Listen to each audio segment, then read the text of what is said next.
पुढे जाऊया। पुढे राजकीय गोटातून एक महत्त्वाची अपडेट। स्थानिक स्वराज्य संस्थांच्या निवडणुकीत राज्यामध्ये 100% भाजपाचा नारा पाहायला मिळतोय। शिर्डीच्या महाअधिवेशनामध्ये राधाकृष्ण विखे पाटील यांनी स्वबळाचा नारा दिलाय।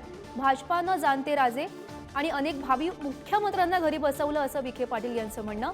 विखे पाटील यांची शरद पवार महाविकास आघाडीतील मुख्यमंत्री पदाच्या दावेदारांवर आता टीका केली।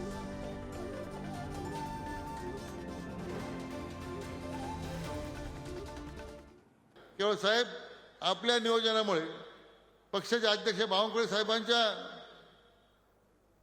संघटित प्रयत्नामुळे आणि तमाम व्यासपीठावर बसलेले नेते मंडळी असतील, इथे शेवटचा बसणारा आमचा भारतीय जनता पक्षाचा कार्यकर्ता आहे, त्याच्या सगळ्याच्या प्रयत्नामुळे हे मिळालं प्रचंड यश। मित्र, आपल्याला उद्याच्या स्थानिक स्वराज्य संस्थेमध्ये 100% भाजप करून दाखवायचं आहे। हा संकल्प या ठिकाणी आपण घेऊन जायचा आहे अशी आपल्याला विनंती करतो। कमी कालावधीमध्ये हे अधिवेशन भरवण्याची जबाबदारी पक्षाने आमच्यावर दिली। पुढची बातमी। महापालिका निवडणुकीमध्ये स्वबळाचे संकेत म्हणजे महाविकास आघाडीमध्ये फूट असं नाही। ठाकरेंच्या शिवसेनेचे नेते अंबादास दानवे यांचं हे वक्तव्य। उद्धव ठाकरे यांच्या पालिका निवडणुकीत स्वबळाचे संकेत दिलेत असंही अंबादास दानवे यांनी म्हटलं। उद्धव ठाकरे यांनी महाविकास आघाडी तोडण्याचा निर्णय घेतलेला नाही असंही त्यांनी स्पष्ट केलं। तर शिवसेना एकटी पडल्यानं स्वबळाची भाषा भाजपा नेत्यांनी टीका केलेली होती।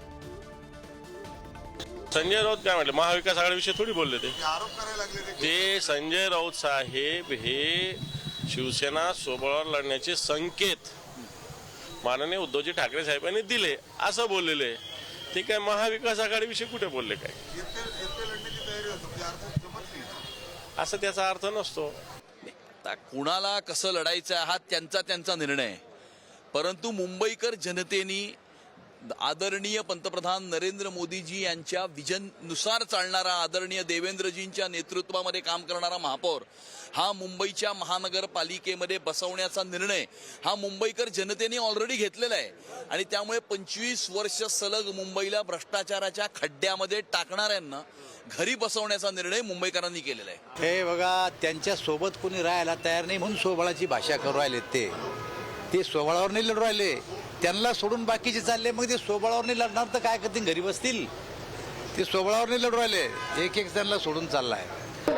एकच लक्ष, यापुढे आजपासून आता घरी गेल्यापासून फक्त एकच लक्ष की मुंबई महानगरपालिकेवरती छत्रपती शिवाजी महाराज